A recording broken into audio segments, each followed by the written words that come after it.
Internet, good morning. This is Daybreak748 coming back at you guys with yet again another figure review. Guys, today we are going to be taking a look at Wargreymon from the d.arts line. Now, yes, some of you guys might be questioning right now, Daybreak, didn't the d.arts line kind of go and fuse into the s.h.figuarts line? The answer is yes. This is an older figure. However, if you haven't watched my New York Comic Con haul video, I purchased this there. Why? Because I guess right before New York Comic Con, I finished watching Digimon Try, and I was like, you know what? I need to get all of these Digimon characters, and because of that, I picked up Wargreymon from New York Comic Con. So here we go. Now, just letting you guys know, there's many different versions of him out there. There's this one, there's the designer series one, there is the s.h.figuarts release of this guy, which is like the more animated look, and then you have the Black Wargreymon, which is a limited edition run from d.arts, and that goes for quite a lot of money. Now, personally, I went with this one because I'm not really into that whole matte finish look. I like the whole metallic sheen to this armor, and it just looks awesome that way. So that's why I went with this one. But it's personal preference. You can go with whichever one you like. They're all pretty freaking cool figures anyways. So with that said, here we go. The box, you have the open display window, d.arts on the side here, Wargreymon right here. You have an awesome picture of Wargreymon on the side. More Wargreymon stuff on the back, more pictures, and on this side you have all the warning labels and whatnot. So with that being said, guys, give me a sec. I'll be right back. I'm going to take Wargreymon out of package and we'll see what he has to offer. Be back in a minute. And we are back. We have Wargreymon out of package with all of his accessories, which is pretty much this hunk of plastic right here, and he looks freaking amazing. Now, I'm not really sure why I never picked this guy up in the past. Maybe it was because I was collecting other things at the time, but I am super happy that I own him now and have him as a part of my collection. Now, with that said, let's take a look at the accessory first that he comes with, and then we'll look at Wargreymon himself. So here we go. You get his special attack right here. It's this meteor ball looking thing. I don't remember the name of it, guys, to be honest, but yeah, I love how well sculpted this thing is. It's a very light piece of plastic as well, but it doesn't feel cheap at all. But look at that, all the swirls. I love the yellows, the oranges, and the reds that they used here, and it just goes all throughout this piece right here. Now you can clearly tell where you're supposed to have this Wargreymon hold it by looking at these little tabs here. There's a tab here, there's a tab right there, so I'll show you a picture of that at the very end. So with that said, I'm going to move this to the side, and we're going to bring back the main Digimon that I grew up with, and it is none other than the awesome Wargreymon.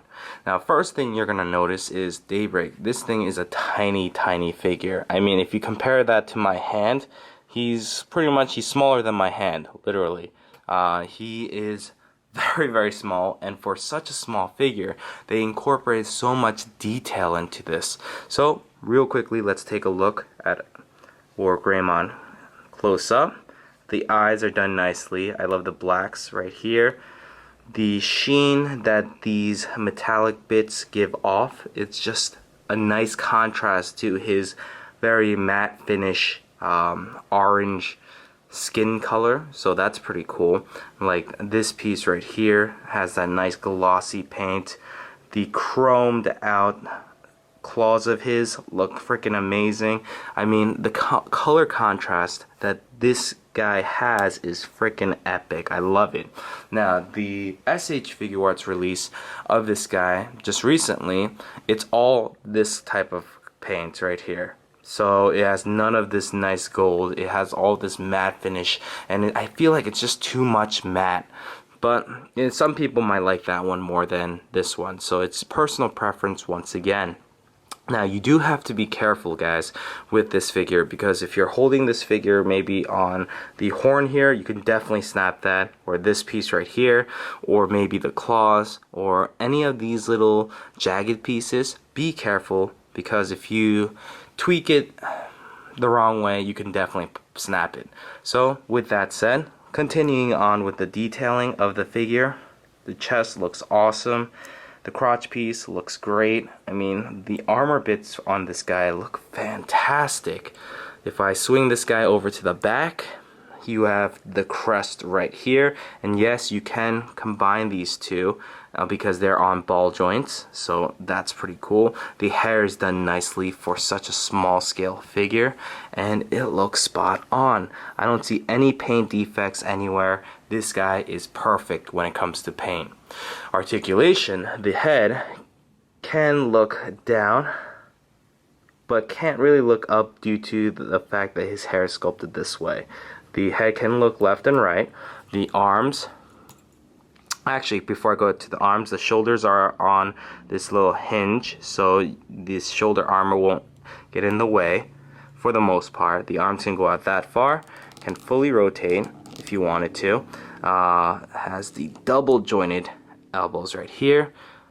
The hands, it's not really connected to this piece, it's just kind of held into it by friction pretty much. If you wanted to pull out this hand and then take this claw piece off, you could, but I don't know why you would want to be honest. So I'm going to keep it in there for the time being.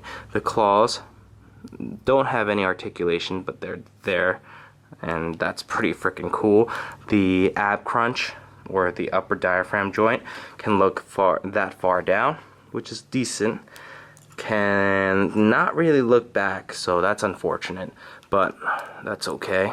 And then you have these pieces right here that are on this hinge. It's a little loose, but you don't really need those flaps to go anywhere, so that's okay. This one too.